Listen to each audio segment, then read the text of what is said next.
The galactic diplomatic station, known as Concordance Prime, floated in the darkness of neutral space like a massive silver ring.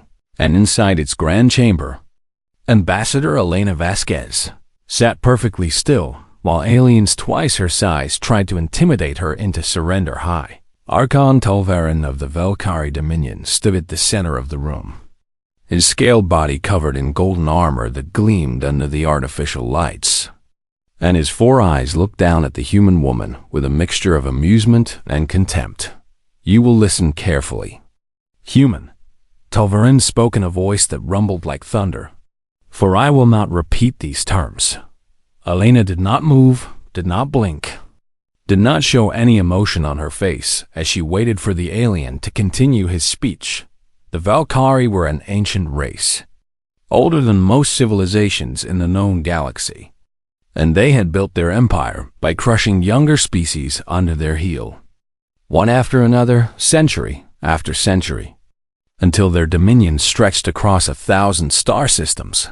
They had done this so many times that it had become routine, almost boring, and they expected humanity to react the same way every other species had reacted, with fear, with desperation, with pleas for mercy. "The terms are simple," Tolvarin continued, his long claws clicking together as he spoke. "Humanity will surrender the colony worlds of New Eden, Prometheus, and Sanctuary to the Velkari Dominion immediately." Elena heard the words, but her expression remained unchanged, and the other human diplomats behind her stayed equally silent and still. "Furthermore," the High Archon went on, clearly enjoying himself, "your species will dismantle your pathetic little fleet within 1 standard galactic year, keeping only enough ships for basic transportation and trade." One of the Valkyrie advisors made a sound that might have been laughter, and several guards around the room shifted their weapons in what was meant to be an intimidating display. "And finally," Tolvarin said, leaning forward with all 4 of his eyes fixed on Elena, "humanity will accept vassal status under the Valkyrie Dominion, paying tribute and providing resources as we see fit." He spread his arms wide, his golden armor catching the light. "These terms are generous, human, far more generous than we have offered to other species before you. And you should be grateful that we are willing to let your kind survive at all." The chamber fell silent, and every alien in the room waited for the human ambassador to begin begging, to start negotiating, to offer counter-proposals that would slowly chip away at her dignity until she accepted whatever scraps the Valkyrie decided to leave her. This was how it always happened, every single time, without exception. But Elena Vasquez did something unexpected. She smiled. It was not a nervous smile or a diplomatic smile or even a polite smile meant to ease tension in the room. It was cold, knowing, and somehow deeply unsettling in a way that made even the armored guards grip their weapons a little tighter. "High Archon," Elena spoke for the first time, her voice calm and steady. "I want to thank you for explaining your terms so clearly." Tolvarin blinked all 4 of his eyes at once, confused by her tone. "I also want you to know," Elena continued as she slowly rose from her seat, "that you have made a terrible mistake." "A mistake?" Tolvarin laughed, though it sounded forced. "What mistake could we possibly have made, little human?" Elena gathered the documents on the table in front of her, taking her time, showing no fear whatsoever in the presence of creatures that could tear her apart with their bare claws. "You studied us," she said simply.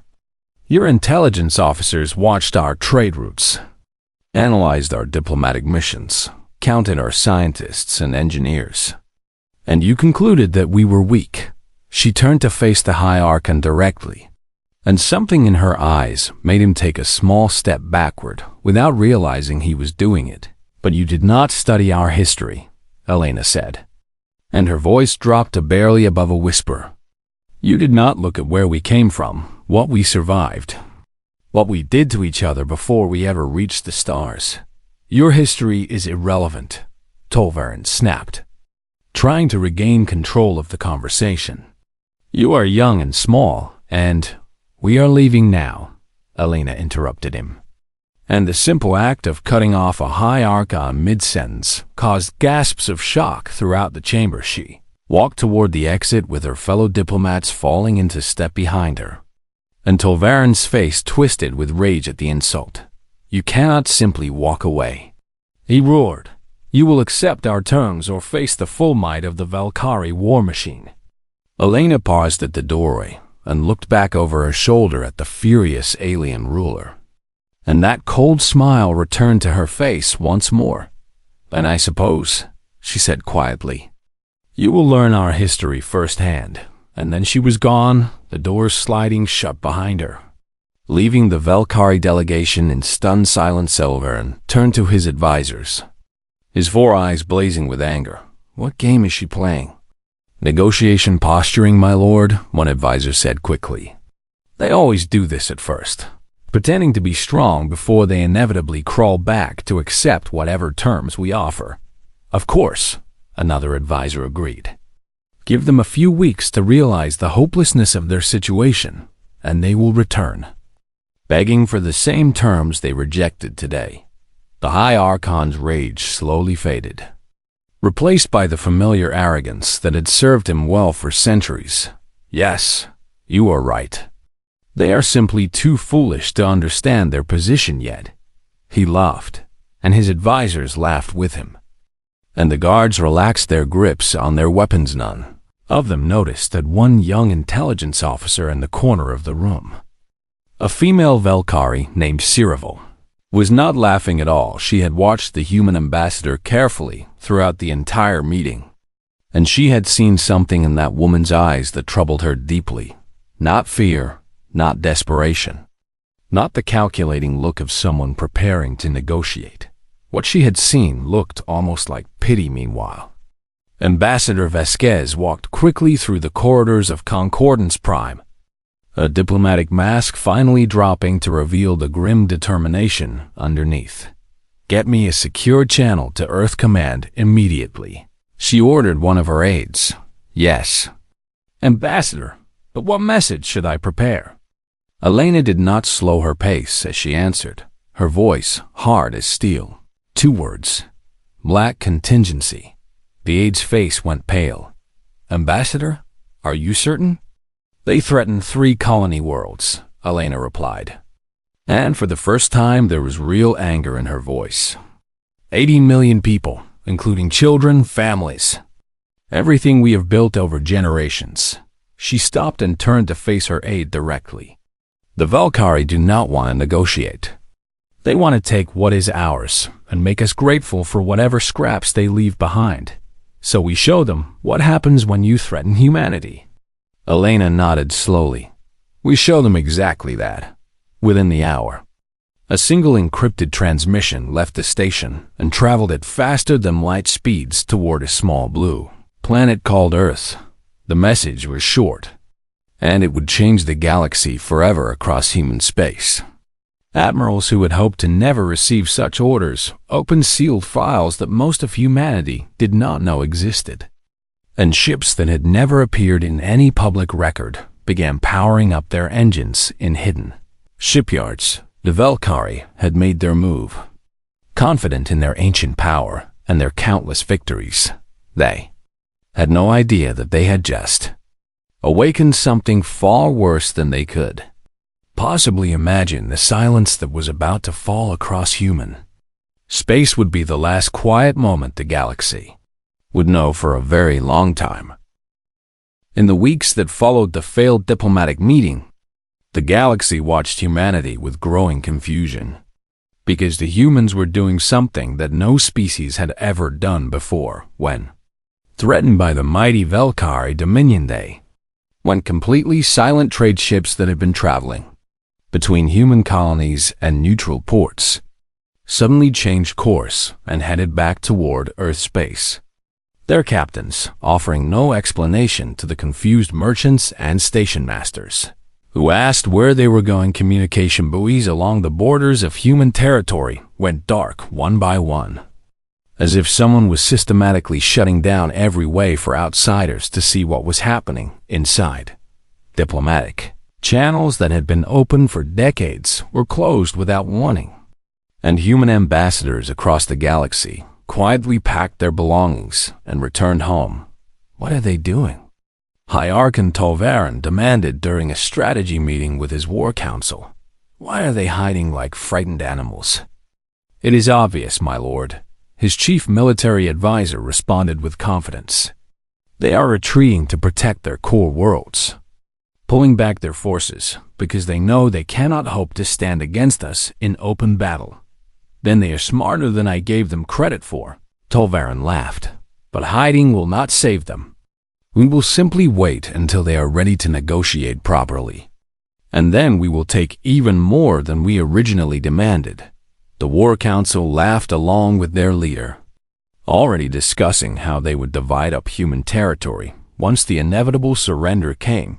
But in the corner of the room, young intelligence officer Cyril stared at the data on her screen with growing unease. Because something about this retreat did not make sense to her. She had spent years studying communication patterns and military movements, and what she was seeing from humanity did not look like fear or desperation at all when a species was afraid. They made mistakes, sent panic messages, argued among themselves about what to do, and left traces of their confusion in every transmission. But the human communications she had managed to intercept before the blackout showed none of that. Instead, she saw clean, efficient, organized movement, like a machine shifting its parts into new positions with perfect precision. My lord, Cyril spoke up, a voice small in the large chamber. May I share some observations about the human withdrawal? Tolvarin waved a dismissive claw in her direction. Speak quickly. Little one, the pattern of their retreat concerns me, Cyril said carefully. It does not match any behavior we've seen from species facing conquest before. And what pattern do you see? The military advisor asked with barely hidden contempt for the young officer or organization. Cyril answered, they are not fleeing in panic. They are repositioning with purpose, and I believe we should investigate what they might be preparing before we... Enough. Tolvarin cut her off with a sharp gesture. You are young, and you see shadows where there is nothing. Humanity is a minor species, barely a few centuries old in space, and they cannot possibly have any surprise that would concern the Volcari. Dominion. Cyril lowered her head in submission. But she did not stop worrying, and she quietly continued her research, even as her superiors ignored her warnings, far across the galaxy.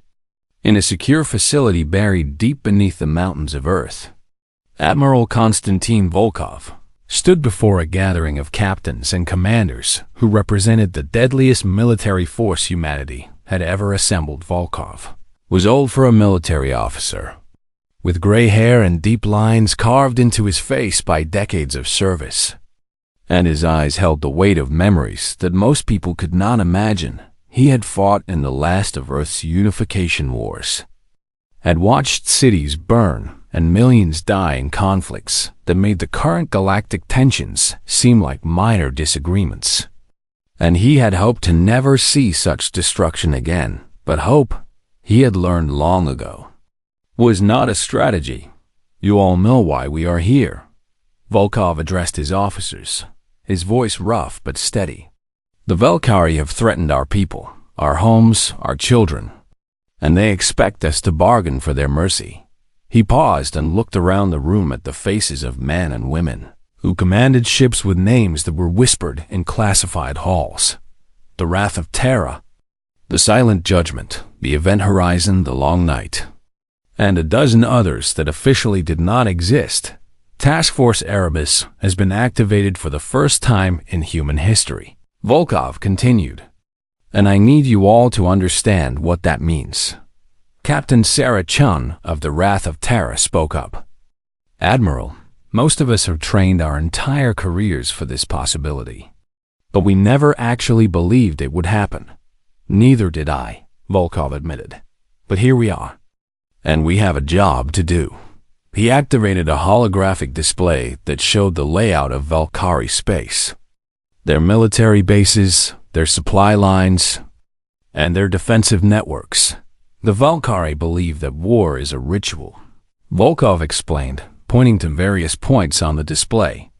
They are used to slow buildups, minor skirmishes, and controlled escalation that eventually leads to negotiated surrender. They have done this to dozens of species, Commander Marcus Webb of the Silent Judgment added. And it has always worked because they're targets played by the Valkyrie rules. Exactly, Volkov nodded. But we are not going to play by their rules. He zoomed the display in on a massive space station designated as the Throne of Ashes, the primary forward military base of the Valkyrie Dominion. This station is the symbol of their power in this sector, Volkov said.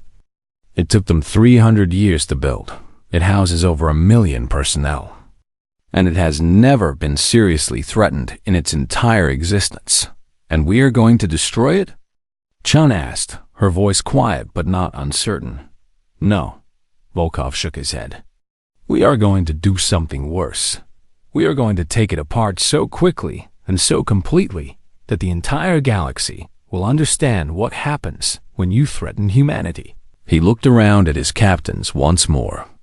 Seeing the determination in their eyes, the Valkyrie made the same mistake that every conqueror in human history made, Volkov said. They saw our cities and our trade and our diplomats, and they thought they understood what we are. His voice hardened with old pain and older resolve, but they did not dig deep enough. They did not see the wars we fought against ourselves, the weapons we created, the lengths we went to for survival when our backs were against the wall. He clenched his fist. They think war is a game with rules and limits and acceptable losses. But we know the truth. War is the worst thing any species can do, and it should only be used when there is no other choice. Volkov's eyes swept across his officers. The Valkyrie took that choice away from us when they threatened our children. And now they will learn what humanity is capable of when we stop being gentle. Captain Chun straightened in her seat. What are our orders, Admiral? Volkov pulled up a countdown timer on the display. In 17 hours. We will use technology that the galaxy considers impossible to appear inside the Valkyrie defensive perimeter. And we will end this war before they even understand it has begun. 17 hours? Commander Webb looked shocked. The Valkyrie expect months of preparation. They will not even have their fleets mobilized. That is the point, Volkov replied. We are not here to fight a war. We are here to deliver a message that will echo across the galaxy for 1,000 years. He deactivated the display and looked at his officers with something almost like sadness. I wish we did not have to do this, he admitted quietly. I have seen enough death for 10 lifetimes, and I hoped my children would never have to see what I have seen. His voice grew stronger, but the Valkyrie did not give us a choice. And now they will face the consequences. The captains and commanders of Task Force Erebus rose to their feet, ready to execute orders that would change the balance of power in the galaxy forever and across the vast darkness of space. The Valkyrie continued to laugh and plan and wait for humans to come begging for mercy, completely unaware that the most dangerous fleet in the galaxy was already moving toward them. The storm was coming, and they did not even see the clouds. The Throne of Ashes was considered the greatest military achievement of the Valkyrie Dominion, a massive space station that had taken 3 centuries to construct and housed over 1 million soldiers, engineers, and administrators who kept the war machine of the Empire running smoothly. Commander Vragtol had served aboard the station for 40 years, and in all that time, he had never once felt anything close to fear while standing on its command deck. Why would he be afraid when the station was protected by energy shields that could withstand bombardment for months, surrounded by a fleet of 300 warships, and positioned behind a network of sensor buoys that would detect any approaching enemy from light years away? The Valkyrie had crushed dozens of species from this very station, and they had never lost a single major engagement in recorded histories. when the first alarms began screaming across the command deck. Rektal was more annoyed than concerned. "What is happening?" he demanded, his 4 eyes scanning the tactical displays for any sign of an approaching threat. "Commander, I do not understand," the sensor officer replied, his voice confused rather than frightened. "Our long-range sensors show nothing. No fleet movements, no approaching ships. Nothing at all. Then why are the alarms?" Rektal never finished his sentence, because at that exact moment, space itself seemed to tear open less than 1,000 kilometers. From the station, the tactical display exploded with contacts as ships emerged not from the distant jump points that the Valkyrie had carefully monitored, but from small tiers in reality that appeared directly inside the defensive perimeter. It was impossible. It had to be impossible. Everyone knew that micro-wormhole technology was theoretical at best, suicidal at worst, and no species would be crazy enough to actually use it in combat conditions. But the humans apparently did not care what everyone knew. Count them. Rektal shouted as he watched the impossible unfold before his eyes. "How many ships?" 37 vessels, Commander, the sensor officer responded, his voice now trembling with the first hints of genuine terror. "All of them are human, and they are already in weapons range." The lead ship was massive, easily matching the largest Valkyrie battlecruisers, and its hull was painted black with a single symbolized side, an image of Earth wrapped in flames. The Wrath of Terra had arrived on the bridge of the human flagship. Admiral Volkov watched the chaos unfold on his tactical display with grim satisfaction. "All ships have transitioned successfully," Captain Chun reported from her station. "0 casualties from the wormhole jumps. The Valkyrie fleet is scrambling," another officer added. "They are trying to form a defensive formation, but they were not expecting an attack from this direction." "Of course they were not," Volkov replied calmly. "They expected us to come from the front, where their sensors and defenses were pointing, because that is how they have always fought." He leaned forward in his command chair.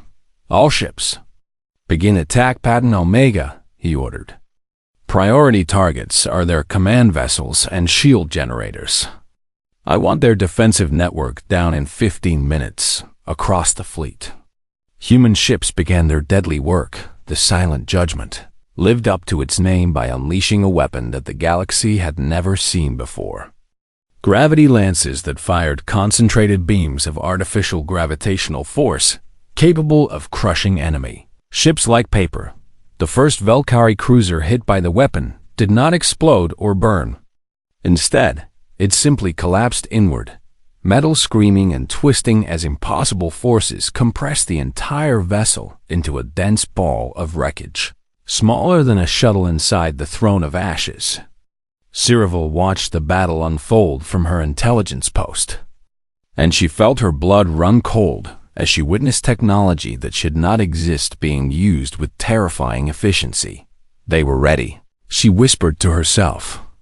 "They were always ready, and we did not see it." The humans were not fighting the way the Valkyrie expected enemies to fight. They were not trying to overwhelm with numbers or outlast with superior resources. Instead, they were being surgical, targeting specific systems and specific ships with a precision that suggested they had studied Valkyrie military doctrine for years. Finding every weakness and planning how to exploit them, the Event Horizon released swarms of drones that moved faster than any organic crew could track. Small machines that thought and reacted in microseconds. Overwhelming point defense systems designed to stop missiles and torpedoes. Not clouds of intelligent weapons that could adapt in real time. The long night hung back from the main battle and fired MP warheads at the Valkyrie support vessels. Weapons that passed through shields as if they were not there and destroyed all electronic systems inside, leaving ships and stations drifting dead in space without a single hull breach. Commander Rektal tried to rally his forces, tried to organize a counterattack, but everything was happening too fast. "Get me reinforcements from the outer fleet." He screamed at his communications officer. "Commander, the outer fleet is under attack from a second human force," the officer replied. His scales pale with fear. They appeared from nowhere, just like the first group. "How is this possible?"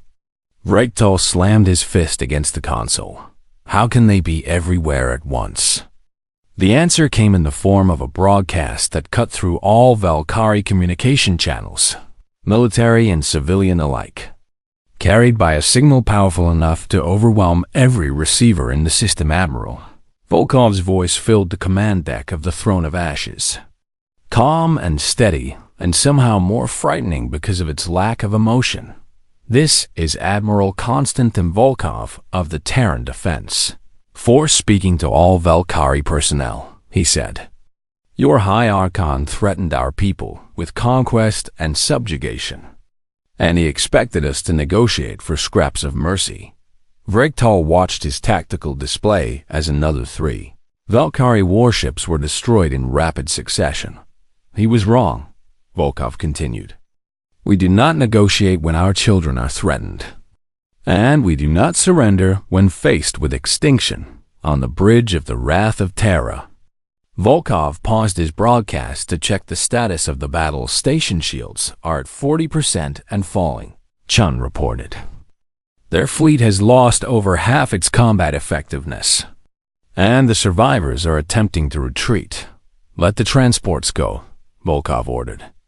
"Disable the warships, but do not destroy any vessel that is no longer fighting." "Understood." Admiral Volkov returned to his broadcast. "We did not want this war," he said, and there was genuine weariness in his voice. "For decades, we tried to show the galaxy that humanity had outgrown its violent past, that we could be trusted as peaceful partners in building a better future." He watched as the Throne of Ashes shuddered under concentrated fire from multiple human ships. "But you forced our hand, and now you will see what we are truly capable of when we stop holding back." Inside the station, Cyril felt the deck shake beneath her feet as another section of the structure was torn away by human weapons. And she knew with absolute certainty that she was about to die, but instead of fear, she felt something closer to awe, because she was witnessing something that would change the galaxy forever.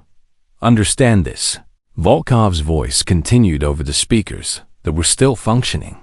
"We are not conquerors. We do not want your worlds or your resources or your submission." The station's main shield generator exploded, and emergency bulkheads began slamming shut throughout the structure as atmosphere started venting into space. "We only want to be left in peace," Volkov said, "and we will do whatever is necessary to ensure that peace." 40 minutes after the battle began, it was over the Throne of Ashes, the symbol of Valkyrie military might that had taken 300 years to build, had been reduced to drifting wreckage and disabled sections in less than an hour. Cyril found herself floating in a damaged corridor, her emergency suit keeping her alive but unable to move her toward any exit. When a human search and rescue team found her, the human soldier who pulled her to safety was young, probably not much older than Cyril herself, and there was no hatred in his eyes, only a kind of tired professionalism. "You are going to be okay," the soldier said as he guided her toward a shuttle. "We are evacuating all survivors to medical ships." "Why?" Cyril asked, unable to understand why they would save enemy personnel after such a devastating attack. The soldier looked at her with something that might have been pity. "Because we are not monsters," he said simply. "We just wanted you to stop." As the shuttle carried her away from the ruins of the greatest military base her people had ever built, Cyril looked back at the scattered debris and the human ships moving methodically through the wreckage, and she realized that the galaxy she knew was gone forever. The Valkyrie had poked a sleeping giant, and now everyone would have to live with the consequences. News of the disaster at the Throne of Ashes spread across the galaxy like wildfire, and for the first time in living memory, The Valkyrie Dominion was not feared, but pitied High Archon. Tolvarin received the report in his private chambers on the homeworld. And as he listened to the details of the battle, his confident arrogance slowly transformed into something he had never truly experienced before. Genuine terror. 300 warships, he whispered, his four eyes wide with disbelief. Destroyed or disabled in less than 1 standard hour? Yes, yes. My lord, the messenger confirmed, his voice trembling. And the throne of ashes itself has been completely neutralized. It will take decades to rebuild. If we can rebuild it at all. Tolvaren's claws dug into the armrest of his throne as he tried to process what he was hearing. How? He demanded. How did a species that has only been in space for a few centuries defeat a force that should have been able to hold against any enemy in the galaxy? The messenger had no answer, and Tolvarin dismissed him with a sharp wave of his claw before summoning his council of advisors and scholars. I want to know everything about humanity. He ordered them, his voice harsh with barely controlled fear. Not their trade routes, not their diplomatic positions, but their history, their wars, their culture. I want to understand how this happened. The scholars bowed and hurried to their research. And what they discovered over the following days shook the foundations of everything the pollen Valkyrie believed about the galaxy in a different part of the galaxy. The Galactic Council held an emergency session to discuss the sudden shift in power. That the human victory represented representatives from dozens of species filled the vast chamber, their voices mixing in a chaotic blend of languages and translator systems as they tried to make sense of what had happened. The humans did the impossible. The Ruthani delegate declared, his crystalline form pulsing with agitation.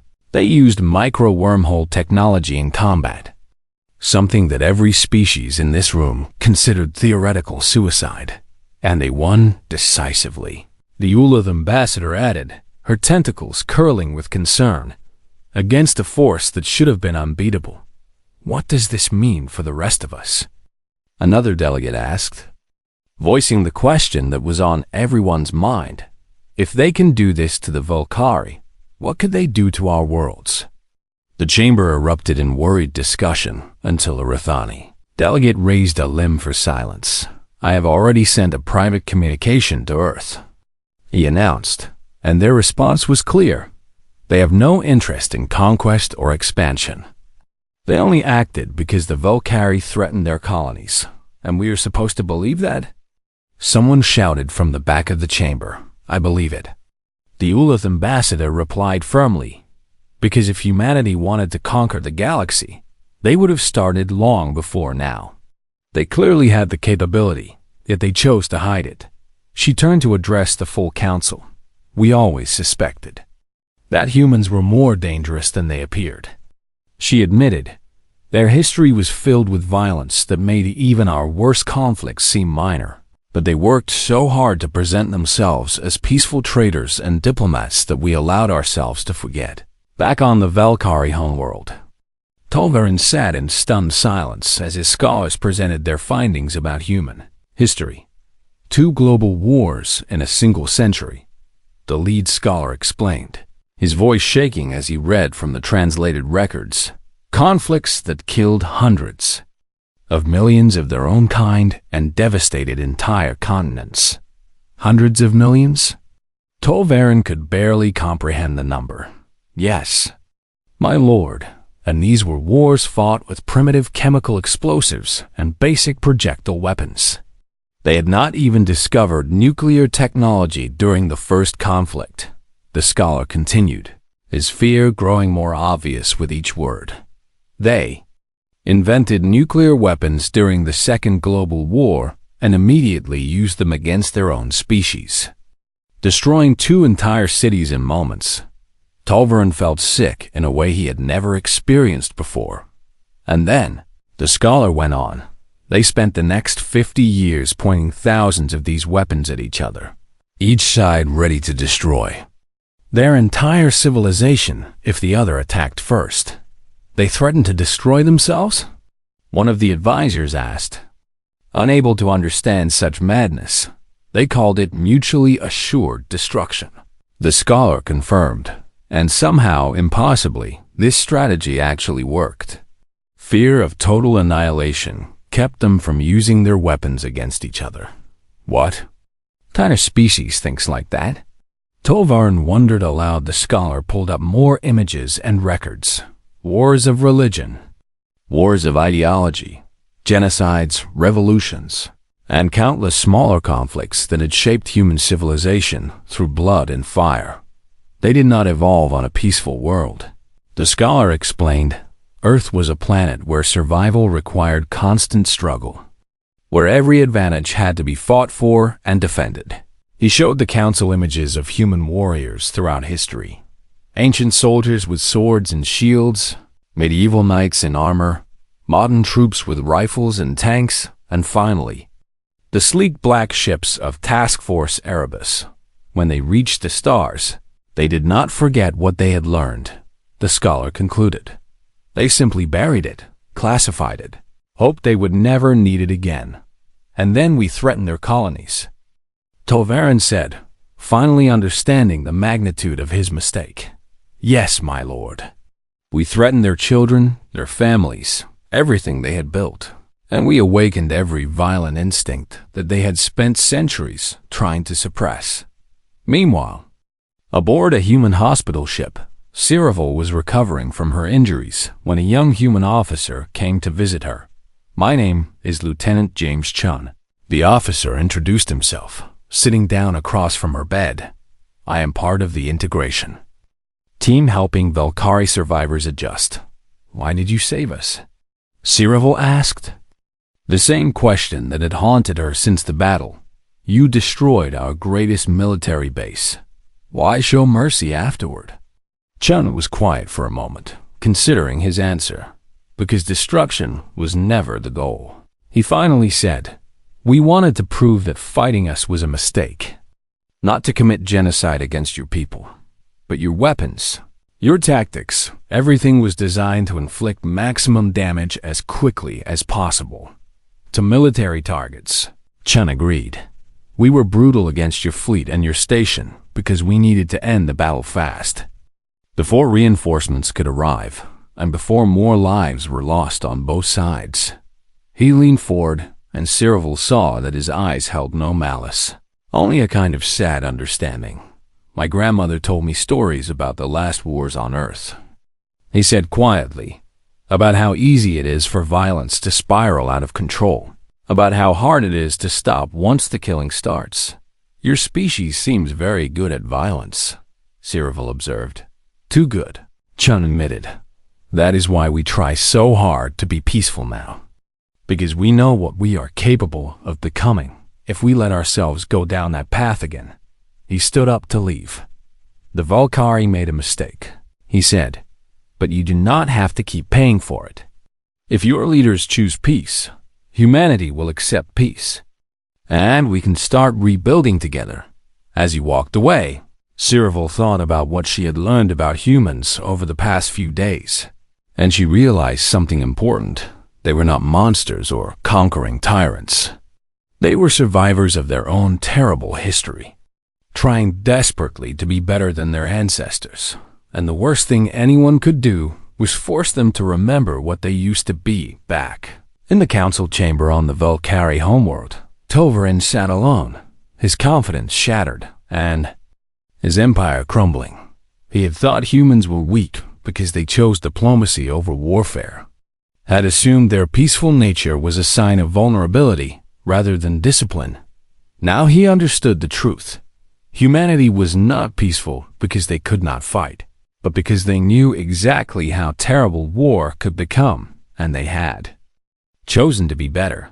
The High Archon looked at the tactical reports showing human ships taking position around his remaining military bases, not attacking, just waiting.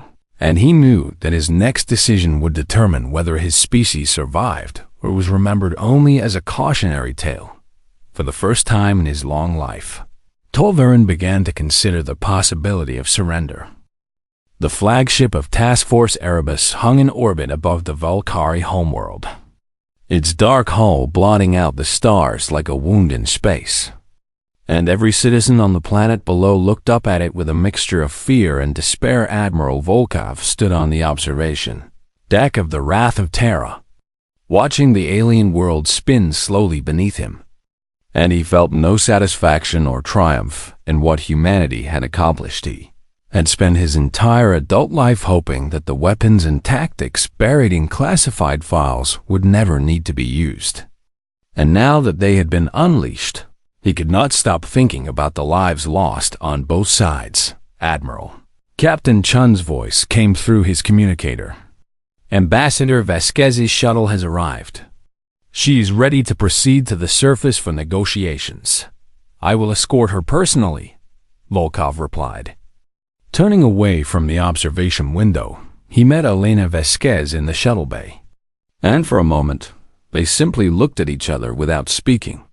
Two people who had both hoped to never reach this point, but had done what was necessary anyway. Is it over? Elena asked quietly. That depends on the High Archon, Volkov answered. If he accepts our terms, we can begin rebuilding. If he refuses, this war will continue until the Valkyrie Dominion no longer exists. I hope he chooses wisely, Elena said. And there was no anger in her voice, only exhaustion. The shuttle descended through the atmosphere of the Valkyrie homeworld, passing over cities that were untouched by the war. And Volkov noticed that Elena was watching them carefully. We could have bombarded their cities, Elena observed. We had the firepower to devastate this planet from orbit, but we did not, Volkov replied. And that choice is what separates us from what they believed we were. The shuttle landed in the courtyard of the High Archon's palace, a massive structure of gold and crystal that had stood for over 10,000 years as a symbol of Valkyrie power. Now it seemed smaller somehow, diminished by the knowledge that all its ancient glory could not protect it. From a species barely a few centuries old in space, High Archon Tulvarin waited for them in his throne room, surrounded by his advisors and guards, but there was no arrogance in his posture anymore. He looked old and tired and beaten. 4 eyes that had once blazed with contempt now dull with defeat. Ambassador Vasquez. He spoke first, his voice rough. Admiral Volkov. I did not expect to see you again. High Archon. Elena nodded politely, her diplomatic mask firmly in place. I wish we were meeting under better circumstances. Do you? Tulvarin laughed bitterly. Your fleet destroyed the greatest military base in our history, humiliated my forces in front of the entire galaxy. And now you sit in orbit above my homeworld, ready to destroy everything we have built. And you wish for better circumstances? Elena did not flinch at his words. Yes, she said simply, because I did not want any of this to happen. I came to our first meeting hoping to establish trade agreements and cultural exchanges, not to deliver ultimatums of our own. And why did you? Tulvarin demanded. Because you threatened our people, Volkov answered before Elena could respond. You demanded that we surrender 3 colony worlds, 18 million human lives. And you expected us to negotiate for whatever scraps you decided to leave us. The Admiral stepped forward, and even the Valkyrie guards tensed at the cold determination in his eyes. We are a species that nearly destroyed ourselves a dozen times before we ever reached the stars, Volkov continued. We know what war really means, how quickly it can spiral out of control, how easy it is to lose everything in the fire. That is why we chose peace when we joined the galactic community, Elena added, not because we were weak, but because we had seen enough death and destruction to last 1,000 lifetimes. But you misread our restraint as submission, Volkov said. And you threaten the one thing that we will never bargain away, the safety of our children. Tulvarin was silent for a long moment, his 4 eyes studying the 2 humans before him. What are your terms? He finally asked, his voice barely above a whisper. Elena pulled out a datapad and began reading the terms that humanity was offering. First, The Velkari Dominion will withdraw completely from all contested systems and return full sovereignty to any worlds you have occupied during your expansion. Tolvaren's claws tightened on his armrest. But he did not protest. Second, the Dominion will pay reparations to every species you have subjugated over the past 1,000 years, using a percentage of your economic output until the agreed amount is reached. Several of the advisors made sounds of shock and dismay.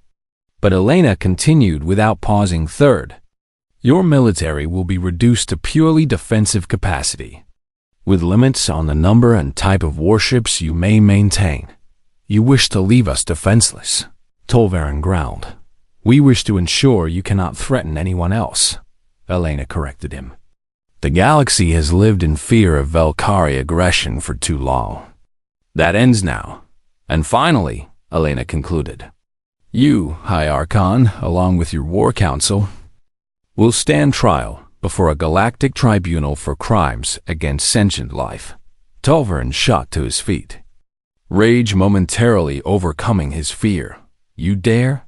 He roared. You would humiliate me before the entire galaxy? You humiliated yourself, Volkov replied calmly, when you threatened to enslave billions of innocent people. We are simply asking you to answer for those threats. The High Archon looked around his throne room, at his advisors and guards who had served him for centuries, and he saw no support in their eyes. Only resignation. They all knew that resistance was impossible. The human fleet above could destroy everything they had built, and the galaxy would not lift a finger to help them. These terms are harsh, Tolvaren said quietly, sinking back into his throne. They are fair, Elena responded. And they are merciful? Merciful? Tolvaren laughed without humor. Yes, Elena said, and for the first time there was genuine emotion in her voice. Look around you, High Archon. Your cities are intact. Your people are alive. Your children will grow up to see a future. She stepped closer to the throne, meeting his four-eyed gaze without flinching. That is the mercy humanity was never shown in our own history, she said. Every conquest on our world was followed by pillaging and murder and generations of suffering. We know what it means to be on the losing side of a war, and we chose to spare you that fate. She paused, letting her words sink in. Take this mercy, High Archon. Accept these terms and begin rebuilding your civilization as a peaceful member of the galactic community. It will be difficult and humbling, but it is far better than the alternative. And if I refuse? Tolvaren asked, though he already knew the answer. Then the war continues, Volkov said flatly.